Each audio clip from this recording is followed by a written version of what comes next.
PR Sivasankar ഒരു international തട്ടിപ്പ്. ഇതാദ്യമായല്ല. ജാവേദ് പർവേഷ് എന്ന പ്രമുഖ മാധ്യമപ്രവർത്തകൻ അദ്ദേഹത്തിൻ്റെ ഫേസ്ബുക്ക് പോസ്റ്റിൽ പറഞ്ഞതുപോലെ ലോകത്ത് ലെജൻഡുകൾ പങ്കെടുക്കുന്ന ഫേക്ക് മാച്ചുകൾ നടന്നിട്ടുണ്ട്. ഇന്തോനേഷ്യയിൽ ലിവർപൂളും ഇന്തോനേഷ്യൻ 11 തമ്മിലുള്ള വ്യാജ മാച്ചിൻ്റെ ടിക്കറ്റ് ചൂടപ്പം പോലെയാണ് വിറ്റുപോയത്. അത്തരമൊരു മാച്ചിൽ നിന്ന് ലിവർപൂൾ അറിയിച്ചപ്പോഴേക്കും തട്ടിപ്പുകാർ കോടികളാണ് സ്വന്തമാക്കിയത്. ഖാനയിൽ മാഞ്ചസ്റ്റർ യുണൈറ്റഡും റിയൽ മാഡ്രിഡും തമ്മിലുള്ള വ്യാജ മാച്ച് പറഞ്ഞ് അവിടുത്തെ ട്രിക്ക് കട്ടേഴ്സ് കോടികൾ തട്ടിയെടുത്തു. ഇങ്ങനെ ഇൻ്റർനാഷണൽ ലെവലിൽ ചിന്തിക്കുന്ന മറ്റൊരു തട്ടിപ്പ്. മെസ്സി വരും ആശാനെ, മെസ്സി എത്തും കേട്ടോ എന്നൊക്കെ പറഞ്ഞ് പഞ്ച് ഡയലോഗുകളും റീലുകളും ഒക്കെ ആയിരുന്നു ഇത്രയും നാൾ. മെസ്സിയും വരില്ല, അർജൻറ്റീന ടീമും വരില്ല. ഇപ്പോൾ വിൻഡോയുടെ കണക്കും പറഞ്ഞ് നടക്കുകയാണ്. മെസ്സി എത്തില്ല എന്ന ഈ വളരെ പ്രധാനപ്പെട്ട വാർത്ത ആദ്യമായി പുറത്തു കൊണ്ടുവന്നത് ശ്രീ PR ശിവശങ്കരനും ജനം TV-യുമാണ്. അന്ന് നമ്മളിത് പറഞ്ഞപ്പോൾ ഇവിടുത്തെ സമൂഹം മുഴുവൻ നമ്മളോട് നെറ്റി തുളിച്ചു. കേരളത്തിൽ ലഭിക്കുന്ന ഒരു മഹാസൗഭാഗ്യം നമ്മൾ ഇതാ തട്ടിത്തെറിപ്പിക്കുകയാണെന്ന് പറഞ്ഞു. പക്ഷേ മെസ്സിയുടെ പേരിൽ നടത്തുന്ന ഈ തട്ടിപ്പ്, ഇതിൽ പാവപ്പെട്ട മെസ്സിയുടെ ആരാധകർ, ലക്ഷോപലക്ഷം വരുന്ന ഫുട്ബോൾ ആരാധകർ വീഴരുത് എന്നൊരു വാശി നമുക്കുണ്ടായിരുന്നു. അതുകൊണ്ട് തന്നെയാണ് കൃത്യമായി തന്നെ നമ്മൾ ഈ വാർത്തകൾ കൊടുത്തുകൊണ്ടേയിരുന്നത്. ശ്രീ PR ശിവശങ്കർ.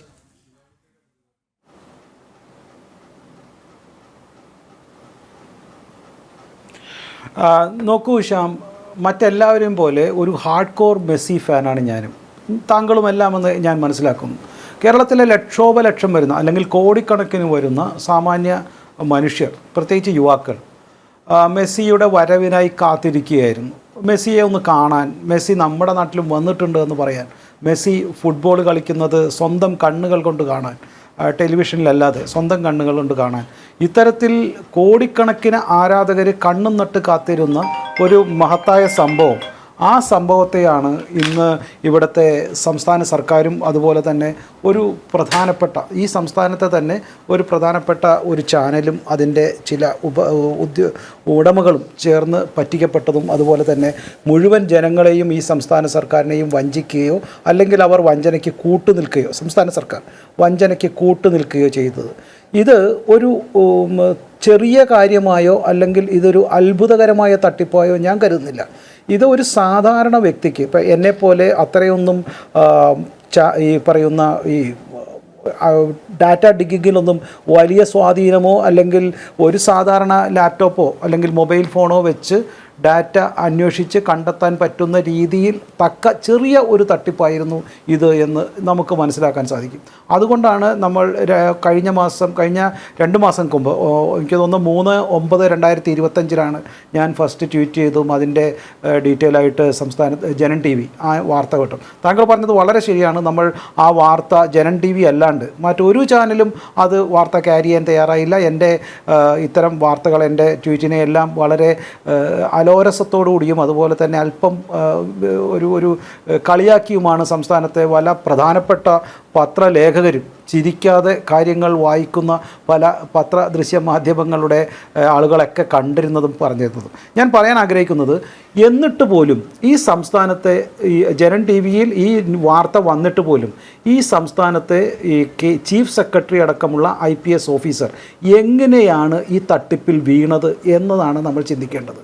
ഇത് ഒരു വ്യക്തി അല്ലെങ്കിൽ ഒരു എന്താ പറയുക, ഈ പറയുന്ന റിപ്പോർട്ടർ ചാനലിൻ്റെ ഉടമ ആൻഡോ മാത്രം തട്ടിപ്പിന് കൂട്ടുനിൽക്കുകയോ അല്ലെങ്കിൽ മുന്നേറുകയോ ചെയ്തതായിട്ട് ഞാൻ കരുതുന്നില്ല. അങ്ങനെ അത്തരം ഒരു വ്യക്തിയുടെ ഒരു ഉദ്ദേശത്തിൻ്റെ അല്ലെങ്കിൽ അദ്ദേഹത്തിൻ്റെ തട്ടിപ്പിന് കൂട്ടുനിൽക്കാൻ മാത്രം വിവരം കെട്ടവരല്ല സംസ്ഥാനത്തെ ചീഫ് സെക്രട്ടറിയും അതുപോലെ തന്നെ ഉയർന്ന ഉദ്യോഗസ്ഥരും. ഇപ്പോൾ താങ്കൾ ഈ ചാനൽ ചർച്ചയുടെ തുടക്കമായി കാണിച്ചതുപോലെ മോൺസൺ 2.0 എന്ന് പറയുമ്പോൾ അത്തരമൊരു ചെറിയ തട്ടിപ്പല്ലല്ലോ ഇവിടെ നടന്നത്. അത് ഞാൻ പറയുന്നത് സത്യത്തിൽ ശ്യാമാക്ക് വെച്ച പേര് തന്നെ തെറ്റാണ്. കാരണം മോൺസൺ എത്രയോ ഭേദമായിരുന്നു. അദ്ദേഹം തട്ടിപ്പിന് വേണ്ടി കുറച്ച് മൺപാത്രവും മറ്റേ ഒരു പച്ച ഇരുമ്പിൻ്റെയൊക്കെ വാളോ എന്താണ്ടൊക്കെ എടുത്തു വെച്ചിരുന്നു. അതും പിടിച്ചുകൊണ്ട് സംസ്ഥാനത്തെ ഉയർന്ന ഇൻ്റലിജൻസ് വിദഗ്ധരായ പല IPS ഉദ്യോഗസ്ഥന്മാരും നിന്നു എന്നതും നമ്മൾ കണ്ടിട്ടുണ്ട്. അപ്പോൾ ഇത്രയൊക്കെ ഇവരുടെ ഇൻ്റലിജൻസ് വിഭാഗത്തിൻ്റെ ബുദ്ധിയുള്ളൂ എന്ന് അന്നേ മനസ്സിലാക്കണം. ഇവരെയൊക്കെ വിശ്വസിച്ചിട്ട് ഇങ്ങോട്ട് വരുന്ന പ്രധാനമന്ത്രിയും പ്രസിഡന്റിനെയൊക്കെ ജീവന് ഭാഗ്യം എങ്ങനെയൊക്കെ ഭാഗ്യമുള്ളതുകൊണ്ട് അവർ രക്ഷപ്പെട്ട് പോണു, അല്ലെങ്കിൽ നമ്മുടെയൊക്കെ ഇവിടെ തീവ്രവാദികൾ അഴിഞ്ഞാടുന്നില്ല. ഇത്തരം മോൺസന്മാരുടെ പിന്നിലാണല്ലോ ഇവരൊക്കെ നിൽക്കുന്നത് നോക്കുമ്പോൾ ലജ്ജയുണ്ട്, കുറച്ചധികം ഭീതിയുമുണ്ട്. ഇവരെയൊക്കെ ആണല്ലോ നമ്മുടെ സെക്യൂരിറ്റി നോക്കുന്നതെന്ന്. പക്ഷെ ഇവിടെ നോക്കൂ, ഈ മനുഷ്യൻ ആ മൺപാത്രമോ ഒരു ഇരുമ്പിൻ്റെ വാളോ പോലും വെച്ചിട്ടില്ല. സംസ്ഥാനത്തെ ഏത് കൊച്ചുകുട്ടിക്കും ഡൗൺലോഡ് ചെയ്യാവുന്ന 2 or 3 മെസ്സിയുടെ ഫോട്ടോ വെച്ചുകൊണ്ടാണ് ഈ വലിയ തട്ടിപ്പ് നടത്തിയത്. 5 പൈസ മുടക്കിയിട്ടില്ല. എന്നിട്ട് അത് കണ്ടുപിടിക്കാൻ ഇവിടുത്തെ സംസ്ഥാനത്തെ ഉയർന്ന ഉദ്യോഗസ്ഥർ തൊപ്പിയൊക്കെ വെച്ച് ഞാൻ പറയുന്നില്ല, ഇവരിങ്ങനെ നടക്കുമ്പോൾ സംസ്ഥാനത്തെ ചീഫ് സെക്രട്ടറി വരെ ഇരുന്നു കൊണ്ട് ഈ മീറ്റിംഗ് നടത്തുമ്പോൾ, ശ്യാമേ, താങ്കൾ വിശ്വസിക്കുന്നുണ്ടോ സംസ്ഥാനത്ത് ഇത്ര സീനിയർ ആയിട്ടുള്ള IPS ഓഫീസേഴ്സ് ഇങ്ങനത്തെ മീറ്റിംഗ് വിളിക്കുവാണെങ്കിൽ അതിൻ്റെ ഡീറ്റെയിൽഡ് പേപ്പർ റിപ്പോർട്ട് ഇല്ലാണ്ട് ഇവർ തോന്നുന്നുണ്ടോ?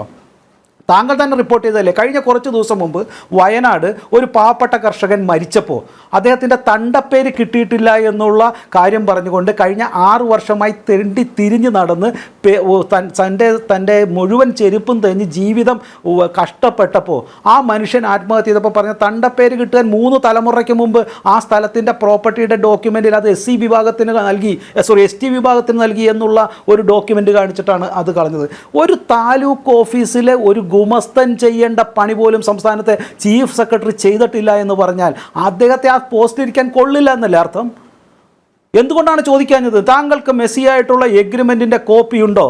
അറ്റ്ലീസ്റ്റ് ഞാൻ അന്വേഷിച്ചപ്പോൾ മെസ്സി ആയിട്ടുള്ള എഗ്രിമെൻറ്റിൻ്റെ കോപ്പി പോയിട്ട് മെസ്സിക്ക്, അല്ലെങ്കിൽ ആ മെസ്സിയുടെ അച്ഛനാണ് അതിൻ്റെ ടീമിൻ്റെ ആ കൺട്രോൾ ചെയ്യുന്നത്, ആ കമ്പനിയുടെ ഹെഡ്, ഇൻ്റർനാഷണൽ ഹെഡ്, അതിൻ്റെ ഇന്ത്യ ഹെഡ് അല്ലെങ്കിൽ ഇന്ത്യയുടെ കോൺട്രാക്ട് എടുത്തേക്കുന്നത് സത്താറു ദത്ത എന്ന് പറഞ്ഞ ആൾ.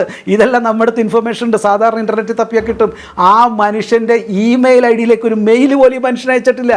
മാത്രമല്ല, ഞാൻ മനസ്സിലാക്കിയത് 2 ദിവസം മുമ്പാണ് അദ്ദേഹത്തിന് ഫോൺ നമ്പർ കിട്ടിയത്, വിളിച്ചതെന്നാണ്. 130 കോടി അയച്ചു, ദിവസവും കോൺടാക്ട് ചെയ്യുന്നു, ഞാൻ മെസ്സിയെ സൂ ചെയ്യും, മെസ്സി ഇങ്ങോട്ട് വന്നില്ലെങ്കിൽ ഇന്ത്യയിലെങ്കിലും കളിക്കില്ല എന്ന് വരെ പറഞ്ഞ ആൾക്കാരല്ലേ.